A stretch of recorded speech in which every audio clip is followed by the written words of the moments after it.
Buen día, estimado docente, estudiantes, grupos de estudio.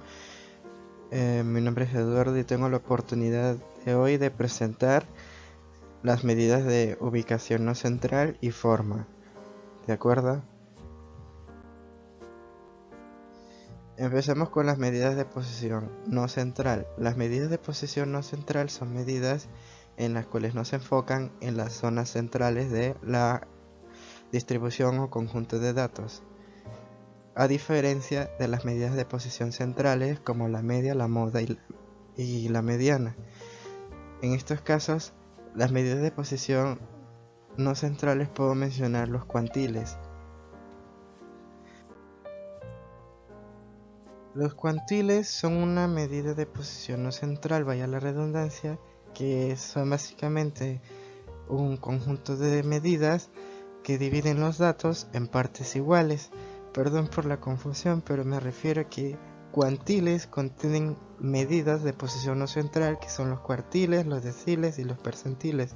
Ahora sí, voy a seguir con la medida de posición no central, que son los cuartiles, que como su prefijo lo dice, quart, significa que divide el conjunto de datos en 4 partes iguales.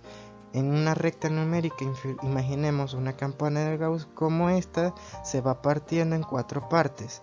Cada parte equivale a un 25% de datos.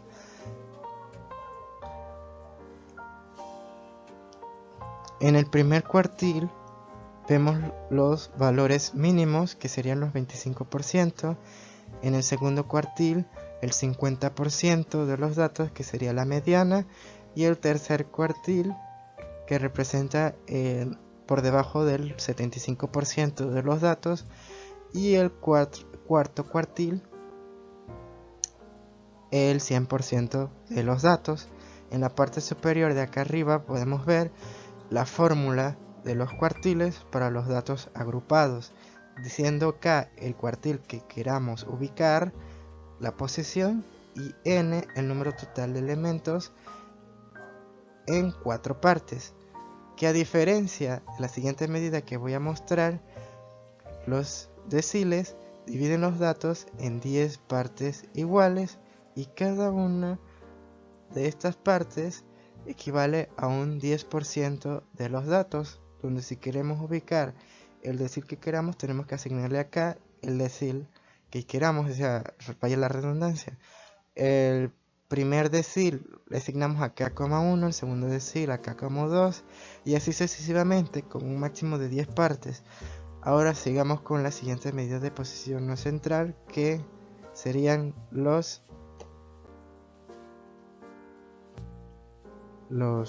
percentiles, que a diferencia de las medidas de posición ya mencionadas, que son los cuartiles y los deciles, dividirlo en 4 o 10 partes iguales lo divide en 100 partes iguales. ¿De acuerdo?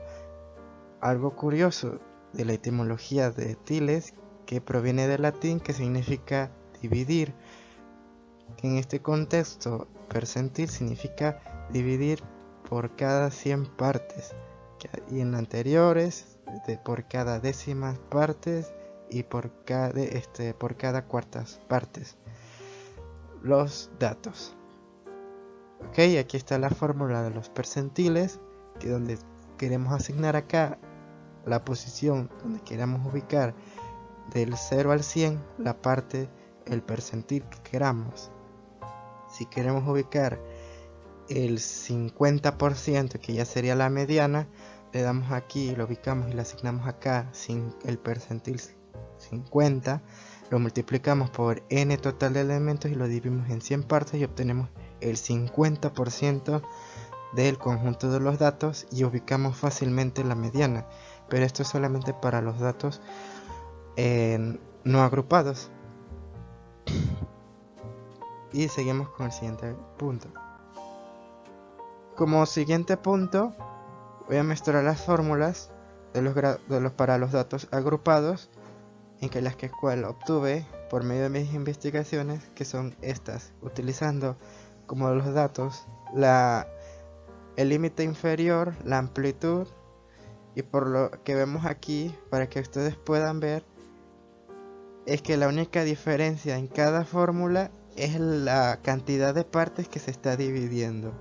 Si queremos evaluar el cuartil, tenemos que dividir el producto de K y N en 4 partes. Si lo queremos en decil, en 10 partes, y en percentil, en 100 partes. Así de sencillo.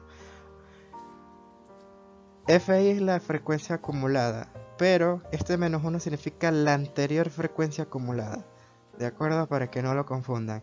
Esta fórmula la he encontrado en un video de un docente en línea que se llama el profesor Alex, y es donde yo me basé en esta fórmula. Pero también en otras fuentes he encontrado estas fórmulas, que básicamente son lo mismo, nada más que la única diferencia es que aquí no se está sumando el límite inferior más la amplitud directamente, sino que se está multiplicando por el valor evaluado dentro del paréntesis, que sería esto de aquí. Sí, ok, vamos a la siguiente parte. Sí, las fórmulas del anterior punto son las de el señor Pearson. Y bueno, aquí sigo con para los datos agrupados, que también no solamente aplica para un diagrama o una campana de Gauss, también aplica para el diagrama de cajas y de boxes. Este concepto también podría utilizado en un histograma, poder saber en qué posición se encuentra el 25, el 10% o X% en percentiles del valor que queramos ubicar en ese conjunto de datos. Sigo con el siguiente punto. Por cierto, en esta zona de aquí, el valor atípico es básicamente el valor más alejado del conjunto de datos. Supongamos de un 0 al 100, el valor atípico sería un valor súper alejado del 0 al 100, o sea, de este intervalo. Sería como digamos un 300, 400, muy alejado de este conjunto. Ok, sigo con la siguiente parte, que serían las medidas de forma. Estas medidas son básicamente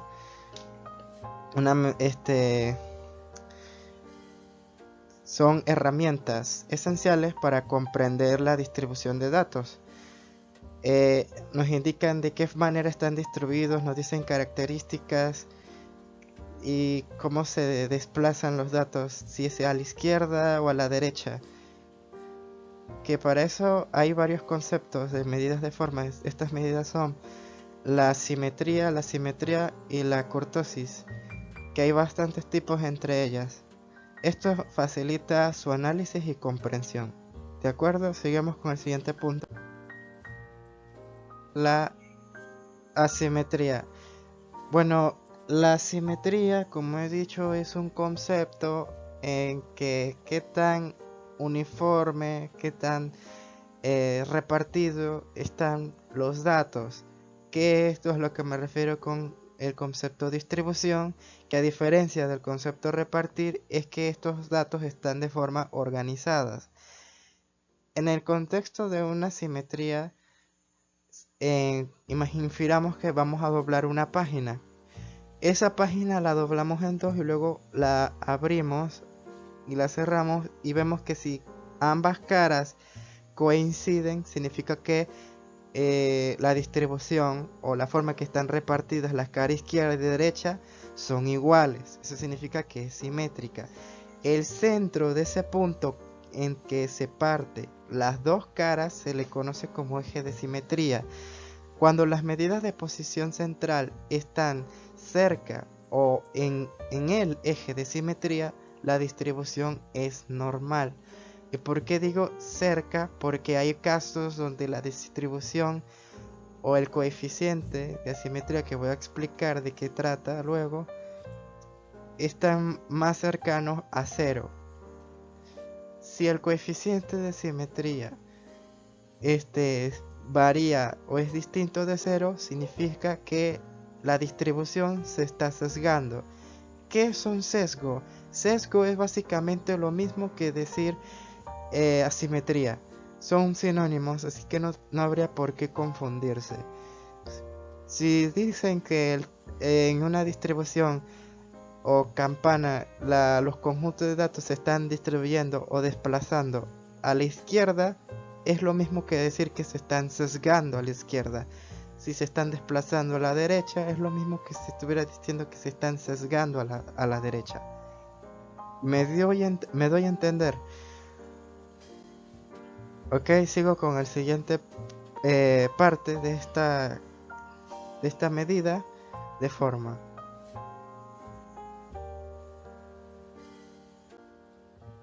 Seguimos con el coeficiente de simetría, que este nos permite saber hasta dónde se están sesgando los datos sin necesidad de visualizar la gráfica, ya sea un histograma, una campana, que incluso también podría aplicarse en la de diagrama de caja.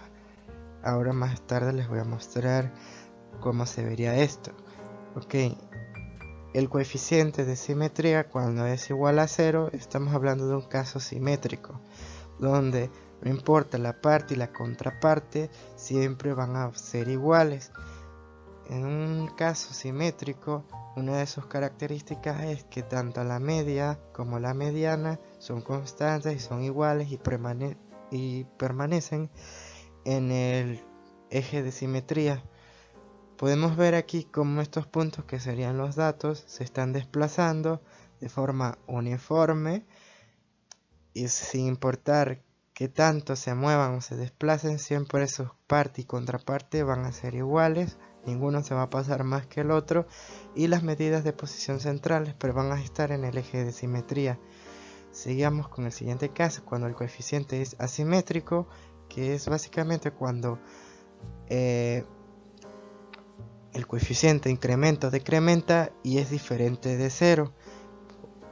Podemos ver aquí en el diagrama de acá abajo cómo se está desplazando la distribución de los datos hasta la izquierda o la derecha a medida que el coeficiente va variando.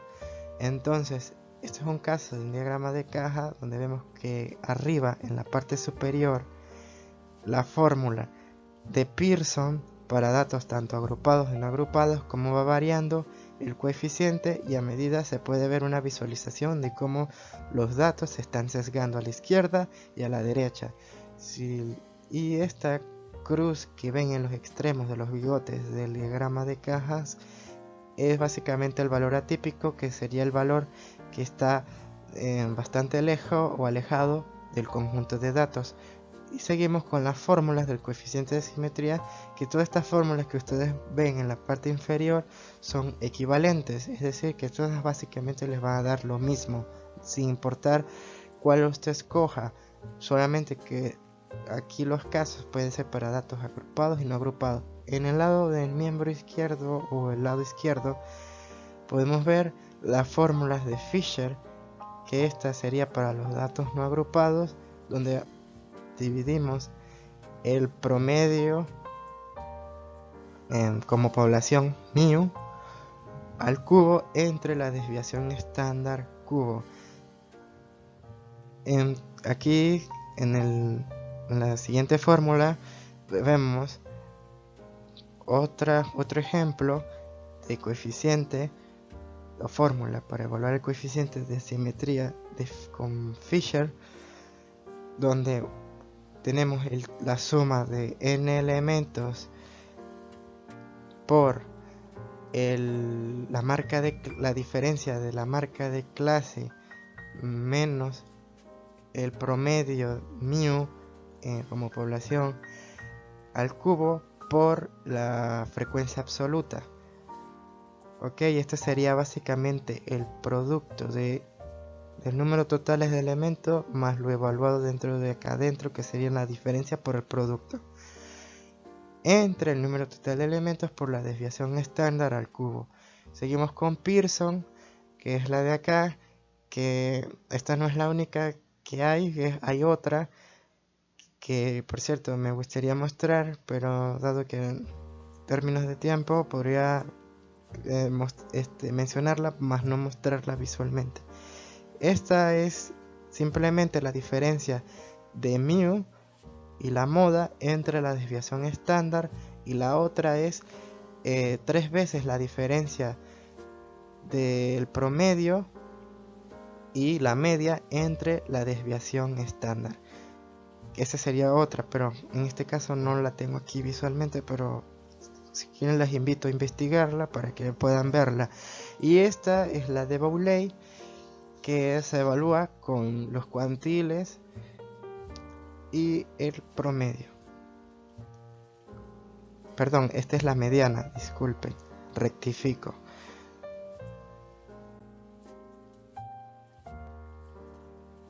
Y bien, seguimos con la medida de la forma que es la kurtosis, que esta, a diferencia de la asimetría y la simetría, es que no se enfoca si la distribución se está desplazando a la izquierda o la derecha, que si es simétrica o no simétrica. Esta se basa en una distribución normal y se enfoca más bien en términos de concentración de datos, o como algunos otros lo interpretan, que es la puntiagudez de la distribución. Qué tan puntiaguda o qué tanto se concentra a lo que es al eje de simetría, que sería básicamente aquí. Qué tan puntiaguda es. ¿De acuerdo? Haciendo un análisis de los tipos de kurtosis, vemos la leptocúrtica, que es esta roja de aquí, que lepto significa fino o la más larga, la curva más larga. Cúrtica significa curva, del griego, de la más larga y concentrada de todas, del eje de simetría. La meso, la media curva, la menos, un poquito menos concentrada, que es básicamente más parecida a una distribución normal. Y la plati, la plana cúrtica, la curva más plana, que sería esta verde de acá abajo, que es la menos concentrada de todas las distribuciones. Entonces sigo con el coeficiente de kurtosis, que esto nos permite saber si la distribución es lepto, meso y platicúrtica. Ok, entonces aquí vemos la fórmula del coeficiente de la kurtosis de Fisher o apuntamiento de Fisher, que esto nos va a permitir saber si estamos entre un caso leptocúrtico, mesocúrtico o platicúrtico. El caso leptocúrtico es cuando el coeficiente, igual que el de asimetría, si es positivo, en este caso sería leptocúrtico. Si es 0, el caso es mesocúrtico, que es la distribución normal, y platicúrtico si es negativo en términos de concentración. ¿Ok? Parecida a la fórmula esta de Fisher, que es la misma que la anterior, que es la de asimetría, solamente que la única diferencia es que la potencia está a la cuarta. Entonces seguimos con el exceso de kurtosis.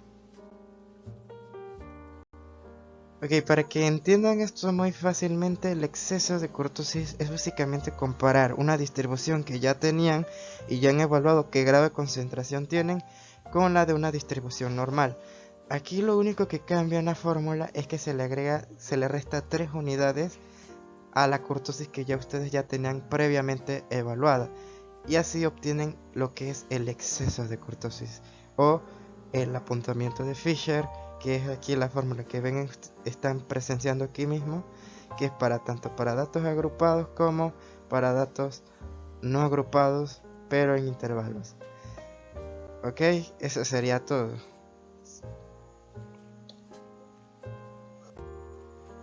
Entonces, como conclusión o premisas, es que las medidas de posición no centrales nos permiten dar una inferencia, una ubicación de dónde están ubicados ciertas partes de un conjunto de datos, ya sean 4 o 10 o 100 partes iguales, y que las medidas de forma nos permiten dar una idea de la distribución de estos datos, sus características, hacia dónde se están desplazando, y qué tan concentrado están esos datos.